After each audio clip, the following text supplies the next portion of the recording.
주일만 되면은 그 은혜를 많이 받습니다. 우리 찬양팀 어쩜 그렇게 다들 은혜스럽게 찬양을 하는지요. 감사가 넘쳐요. 근데 오늘 제 귀를 탁 스치는 게 있었어요. 하나님의 자녀로 살아가는 것이 무엇이에요? 행복이라는 그런 노래의 가사가 하나님의 자녀로 살아가는 것. 여러분 혹시 그 가사에 대해서 이상하다는 생각이 들었습니까? 당연하다고 생각이 들었습니까? 당연하잖아요. 그렇죠? 하나님의 자녀로 살아가는 거 얼마나 행복합니까? 하나님의 자녀. 자, 오늘 이것을 염두에 두고 오늘 본문을 한번 읽어보도록 하겠어요. 본문 말씀에 많은 사람들이 헷갈려해요. 헷갈려가지고 창세기 2장의 대립부분 또 4장, 6장의 이 4절, 1절 이런 부분을 보고 많은 사람들이 성경을 요상야릇하게 해석을 하고 있어요. 그럼 우리는 성경을 잘 읽어야 돼요. 창세기 4장에서 시작된 족보 이야기 6장에서 그 박을 내립니다. 그래서 아담 이후에 시작된 4장부터 6장까지는 한 세트입니다. 인류 역사의 한 세트예요. 그래서 이걸 묶어서 읽어야 되는 것이죠. 타락한 인간에 대해서 하나님은 물로 심판하신다라고 말씀하셨어요. 자, 그리고 심판하실 때 의인에 대하여는 구원에 이르게 하는 것, 이게 홍수 심판의 목적입니다. 이거에 대해서 혹시 이상하게 생각한 분 없죠? 당연한 말씀이죠. 4장, 5장, 6장이 어떻게 해요? 하나의 묶음으로 했다는 거예요. 예. 자, 이 말은요, 4장, 5장, 6장을 한 문장으로 읽어내야 된다는 것이죠. 4장 따로, 5장 따로, 6장 따로가 아니라는 것이죠. 예. 그것을 잘 읽어내지 못하면 어떤 해석이 나오는 줄 알아요? 오늘 아까 하나님의 자녀로 살아가는 거, 하나님인데 어떻게 하나님의 아들을 낳아? 이렇게 해석하면은요, 어떻게 돼요? 이것은요, 화성에서 온 남자와 금성에서 온 여자와의 만남이 되는 것이죠. 이해를 못하는 거예요. 서로 물과 기름을 겉도는 것이죠. 이게 6장 1절에 보면은요, 사람이 땅 위에 번성하기 시작할 때 그들에게서 딸들이 나니 이야기하고 있습니다. 사람을 아담이라고 합니다. 그리고 그 사람은 그 아담이 되겠죠. 바로 여기에서 하아담 이렇게 해요. 그 사람 관사가 붙었지. 그라는 바로 아담도 앞에 관사가 붙어 하아담. 성경은 이렇게 나와 있어요. 바로 그 사람은 어떤 거예요? 4장, 5장에 나오는 그 사람이 되는 것이죠. 이해했죠? 바로 그들, 사람이 땅에서 번성하기 시작할 때 그 사람이 되는 것입니다. 그러면은 바로 여기서 우리는 확실하게 가인의 후손이요, 셋의 후손인 것을 알 수가 있는 것이죠. 바로 이것이 6장에서 나오는 사람에 대한 내용이 4장의 후속이다라는 걸 확실하게 이해가 되는 것입니다. 2절을 보면은 하나님의 아들들이 사람의 딸들을 아름다움을 보고, 하나님의 아들들, 조금 전에 물어봤죠? 하나님의 자녀로 살아가는 것, 아무 이상 없잖아요. 하나님의 자녀로, 바로 하나님의 아들들이라고 했죠. 이걸 가지고 하나님의 아들을 낳았어라고 해석하는 사람이 있다는 거예요. 그러면 안 돼요. 하나님의 아들들, 사람의 딸들, 하나님의 아들들이 사람의 딸들의 아름다움을 보고 자기들의 좋아하는 모든 여자를 아내로 삼은지라라는 것이에요. 반대로 이야기하면요, 사람의 아들들이 하나님의 딸들을 보고 자기 아내로 삼은지라라고 해석할 수 있는 거예요. 서로 짬뽕이 믹스가 되는 거예요. 과연 누구와 믹스가 됐을까요? 하나님의 아들들이라는 것은요, 바로 창세기 5장에 나오는 셋의 후손들입니다. 가인이 아들을 죽이고 그 후속부터 하나님이 셋을 주셨잖아요. 그래서 셋은 이제 경건한 사람의 부류에 속하는 것이죠. 그래서 하나님 아들들, 그는 셋의 후손들로 명명을 하는 것입니다. 그리고 사람의 딸들은 4장에 나오는 가인의 후손들입니다. 가인, 알죠? 사람을 죽인 가인이죠. 동생을 죽인 가인이요. 가인은 쫓겨나잖아요. 쫓겨나고 사람들로부터 막 공격을 당하고 이런 게 나오잖아요. 가인. 바로 이 가인의 후손들, 바로 이 율법이 에덴 동산에서 일어났던 일하고 비슷합니다. 여자가 그 나무를 본즉 먹음직도 하고 보암직도 하고 지혜롭게 할 만큼 탐스럽기도 한지라 라고 했어요. 바로 셋의 아들들이 본즉 가인의 딸들이 아름답고 보암직도 하고 지혜롭게도 보이더라, 사랑할 만큼 보이더라라는 거예요. 그래서 지금 일이 벌어진 거예요. 이게 우리 눈을 뜨지 않고는 살 수 없지만, 그러나 눈을 크게 뜨는데 세상의 눈만 뜨면 안 돼요. 바로 영의 눈까지 떼야 되는 것입니다. 영의 눈이 없이 세상의 눈만 뜨고 나갈 때는 육적인 삶으로 빠져들 수밖에 없는 것이죠. 예, 거룩하게 살아야 될 셋의 아들들이 그들을 바로 눈에 보이는 것 때문에 죄악에 빠져들었다는 사실이 2절의 내용입니다. 아름다움을 우리는 죄라할 수 없습니다. 그러나 그 아름다움 이면에 존재하는 뭐가 있으면 그걸 알아내야 되는 것이죠. 아름다움 이면에 선이 있으면 더할 나위 없이 우리가 따라가야 되는 것이죠. 그러나 아름다움으로 포장한 그 박스를 열어보니까 그 속에 죄악이 담겨 있다면 우리가 버려야 되는 것이에요. 이거는 버려야 돼요. 완전하게 열어볼 것도 없어요. 딱 열어보고 아니다 싶으면 바로 덮어버리고 쓰레기통에 버려야 하는 것이죠. 예수님이 이렇게 말씀하십니다. 마태복음 7장에 좁은 문으로 들어가라. 멸망으로 인도하는 문은 크고 그 길이 넓어 들어가는 자가 많고, 생명으로 인도하는 문은 좁고 길이 협착하여 찾는 자가 적음이니라. 자, 크고 넓은 문은 아름답게 포장이 되어 있는 것과 비슷한 거예요. 넓습니다. 큽니다. 아름답게 내게로 오라 하고 부르세요. 지금 여기에서는 막 그 네온사인이 번쩍번쩍 하는 거예요. 그래서 내게 다 와라 하고 뭐가 와요? 바로 그 네온사인의 불 속에 나방들이 투신자살하잖아요. 그런데 좁은 길은 어떻습니까? 좁은 길이 협착하다고 했습니다. 진정한 아름다움은 내면의 아름다움인 것입니다. 협착한 그 길을 찾는 자가 적습니다 라고 했어요. 그러나 그 길은 생명으로 인도하는 문이라는 것이죠. 이제 우리는 하나님의 아들이 셋의 후손이라는 것을 이제 이해했습니다. 그런데 이 내용을 두고 어떤 사람들은 하나님의 아들을 천사의 아들로 해석하는 사람이 있어요. 천사의 아들이다 이렇게 이야기하죠. 언뜻 보면은 참 그럴싸하게 풀이했네라고, 그리고 사람의 눈을 속일 수가 있습니다. 그러나 이것은 허무맹랑한 주장이고, 바로 천사는 바로 영의 존재고 육의 존재가 아니라는 것이죠. 마태복음 22장 30절에 보면은요, 부활할 때에는 장가도 아니 가고 시집도 아니 가고 하늘에 있는 천사들과 같이 같으리라. 천사들과 같으리라는 거예요. 부활 때는 영의 존재라는 거예요. 우리가 부활하는 거 바로 예수님이 오실 때 휴거가 된다. 그래서 어떤 사람은 막 거룩하게 뭐 가운을 입고 12시에 10월 26일에 12시 오네 하고 가운을 입고 저랑 다 팔고 가서 어디 산목대 가서 기다리고 있었잖아요. 휴거가 인간의 육신의 휴거가 아니에요. 영의 몸의 휴거라는 거예요. 부활 때도 마찬가지라는 것이죠. 천사들과 같이 부활하리라. 영의 몸이 된다. 그러면은 지금 천사의 아들이라는 말은 안 맞는 것이죠. 그렇죠? 우리가 하나씩 대입을 해봐야 돼. 뭐가 잘못됐는지 잘됐는지. 천사는 결혼하는 존재가 아니라는 것이죠. 육이 아니다. 결혼하는 존재가 아니다. 그러므로 하나님의 아들을 천사라고 이야기하는 것은 틀립니까? 맞습니까? 틀리죠. 네, 분명하게 틀린 내용입니다. 만일 천사와 인간이 결혼하였다면요, 이것은 그리스 신화에 나오잖아요. 반인 반수, 몸통은 말입니다. 그리고 위에는 사람이에요. 사람. 그래서 엄청나게 잘 달리고 싸움을 잘해요. 반인 반수. 그런 것처럼 바로 천사와 사람이 결혼했다 그러면은요, 반인 반영이 되겠죠. 천사는 영의 존재니까. 반인 반영. 자, 그렇게 되는 것이죠. 반절은 인간, 반절은 천사. 이 논리가 전개되는데, 바로 노아의 홍수가 인간의 죄악에 대한 심판인데, 만일에 천사가 섞였다면 천사에 대한 심판이 되는 것이죠.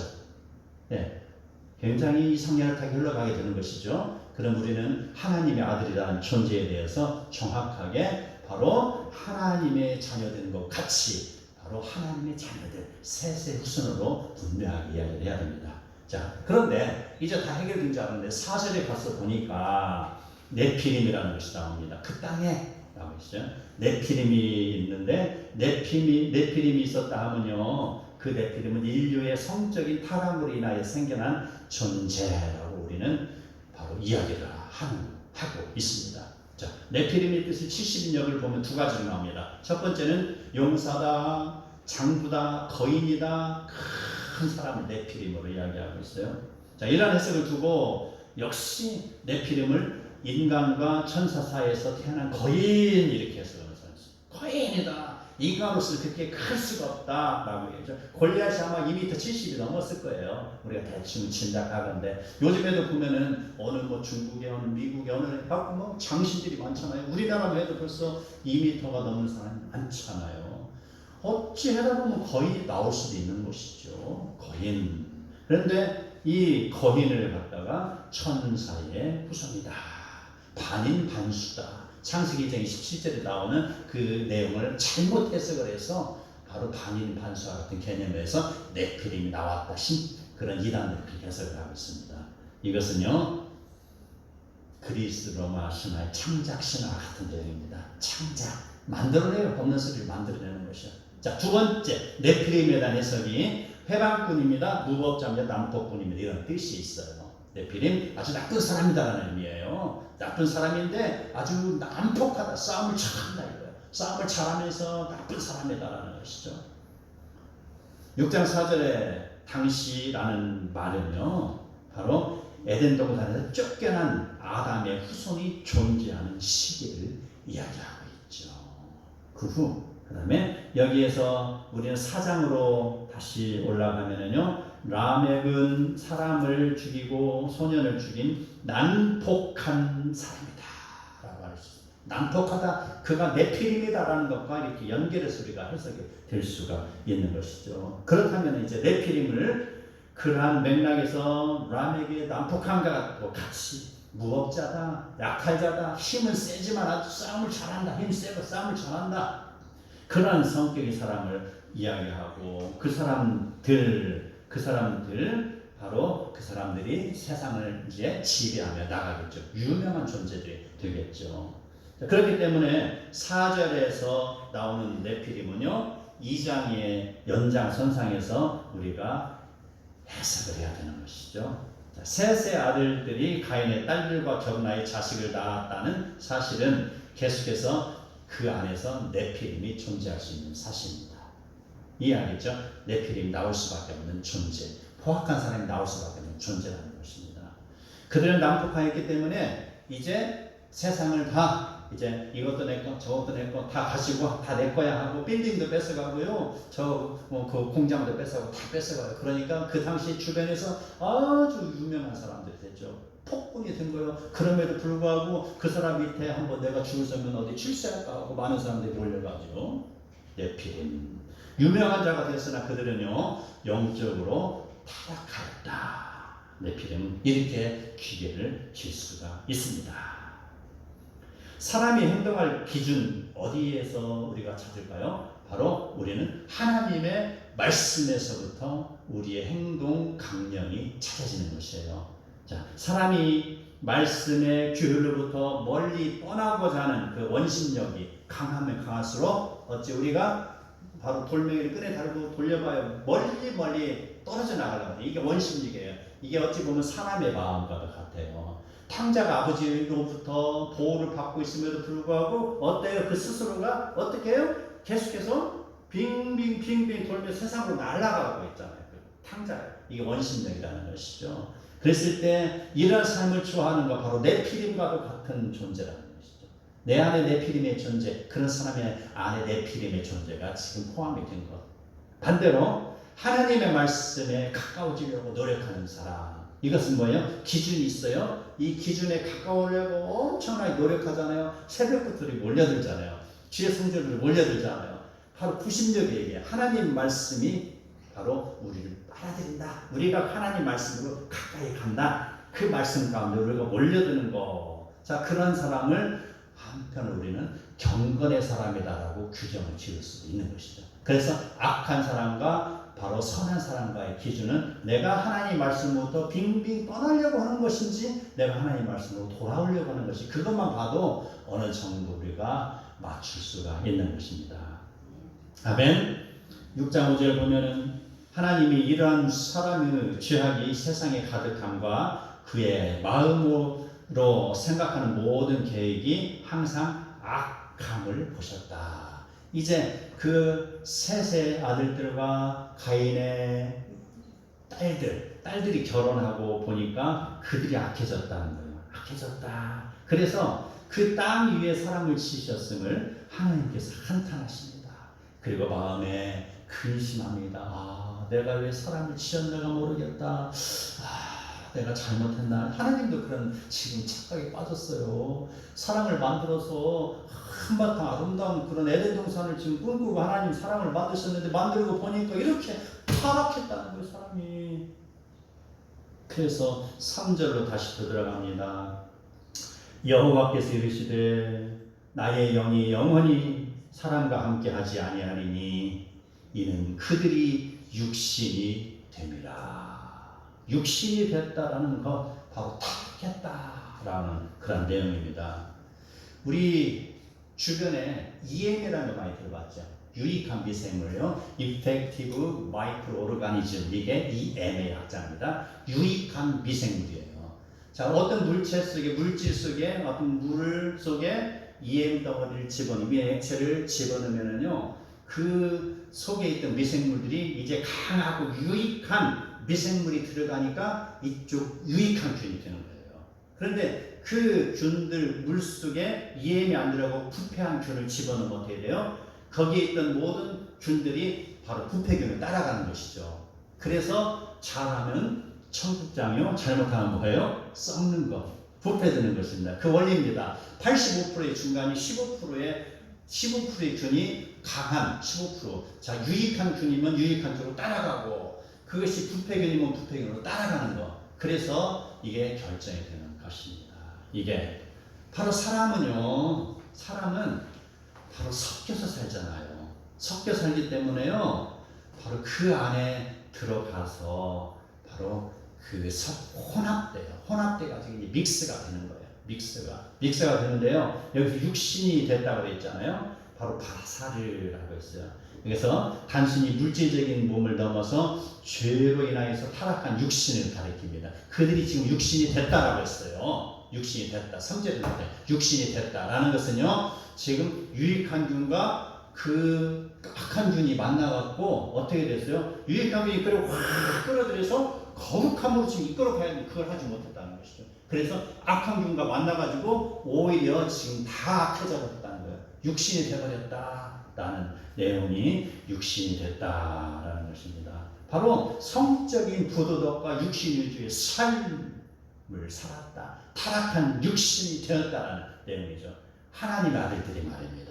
사람의 딸들을 만나서 육신이 됐다, 타락했다라는 내용입니다. 로마서 8장 6절에 보면은 육신의 생각은 사망이요 영의 생각은 생명과 평안이라고 했습니다.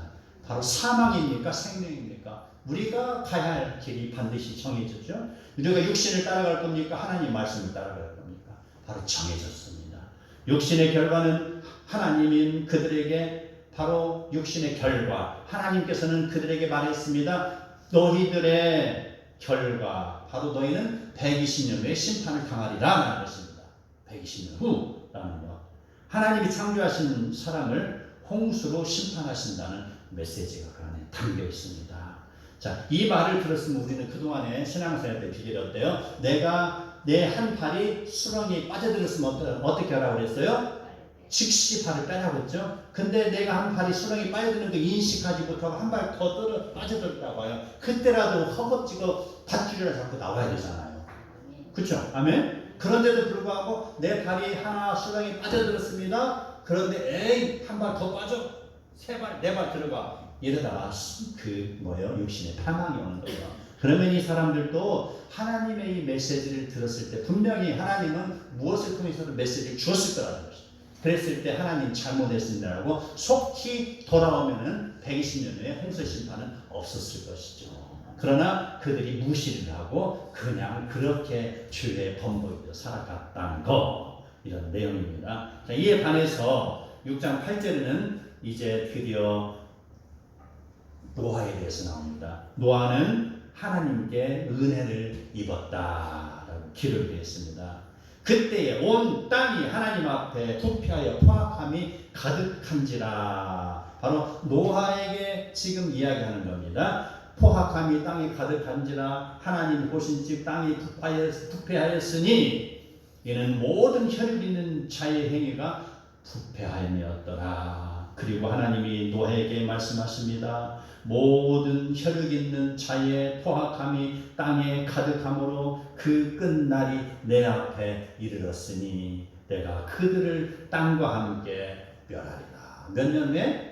120년 후에 홍수로 멸하리라는 내용이에요.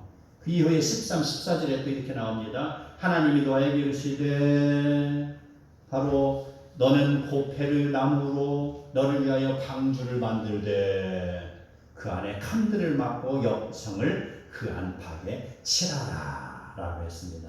자, 이 하나님의 말씀을 들은 노아, 그는 장장 120년 동안에 그 일을 감당하였습니다. 이런 상황 속에서 세상은 그를 향하여 미친 영감이라고 비웃고 손가락질하였습니다. 그럼에도 불구하고 그는 하나님이 명령하신 바에 그 내용을 순종하고 있었습니다. 묵묵히 그 일을 감당하고 있었다는 것이죠. 노아만 한 것이 아니에요. 노아와 세 아들 역시 마찬가지로 아버지의 명령을 따라서 그 방주 짓는 일, 방주를 어떻게 해요? 물가에다 지었는데 그 아버지는 야들아 하고 산꼭대기에다 지금 방주를 짓고 있습니다. 그러면 큰 아들도 예 하고 따라갑니다. 그 둘째도 지금 이상해, 참 이상해. 근데도 형이 따라가고 아버지가 말씀하신 걸 형이 수긍하고 예 하고 따라갑니다. 셋째도 보니까 참 이상하네. 우리 아버지는 왜 그 배를 바다에다 만들어야 돼, 산 위에다 만드는데 이상하네 하는데 그래도 아버지가 말씀하셨으니 어떻게 해요? 순종해야지. 큰형도 따라가고 둘째 형도 따라갔으니 그래 형들이 맞는갑다. 그래 나도 순종하자 하고 간 것이에요. 이게 노아와 그의 가족의 그런 은혜라는 것입니다. 하나님의 은혜를 받았다라는 것이죠. 노아는 하나님의 은혜를 입은 자라고 하였죠. 하나님의 은혜는 누구에게나 다 동일하게 주어집니다. 지금 햇빛이 쬐고 있습니다. 공기가 풍성합니다. 산소가 있습니다. 지금 물이 풍족합니다. 다 하나님의 은혜라는 것입니다. 살기 좋은 대한민국에서 우리가 살고 있습니다. 하나님의 은혜라는 것입니다.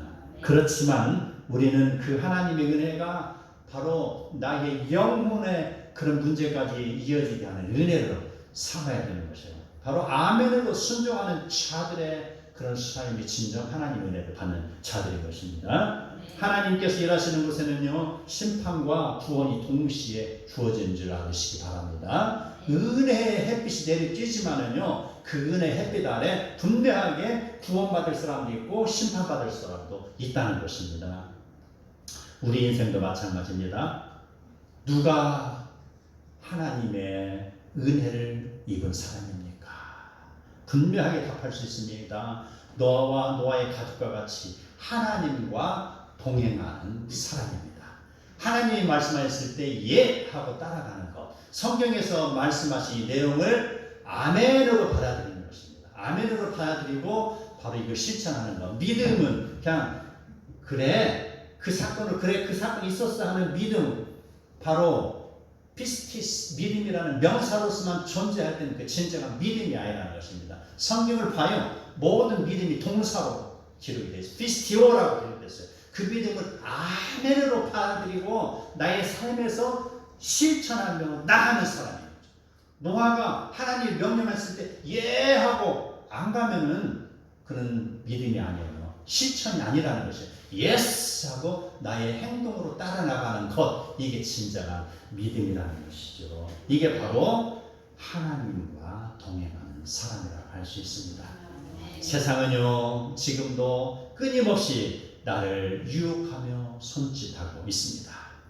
그 유혹에 참여하지 않으면요 내가 무슨 손해를 볼 것 같습니다. 내가 그들과 손을 붙잡아야 어떤 사업에도 내가 동참할 수 있고요. 어떤 이득된 그런 자리에 내가 동행하여서 나에게 경제적인 이득이 옵니다. 나에게 어떤 권력이 옵니다. 내 세상을 마음껏 쥐락펴락하며 살아갈 수 있는데 내가 잠잠히 생각해보니 그들과 손을 잡는 것은 아무리 생각해도 하나님들과 유배되는 것이야 라고 생각되면 즉시 그들과의 손을 끊어야 되는 것이죠.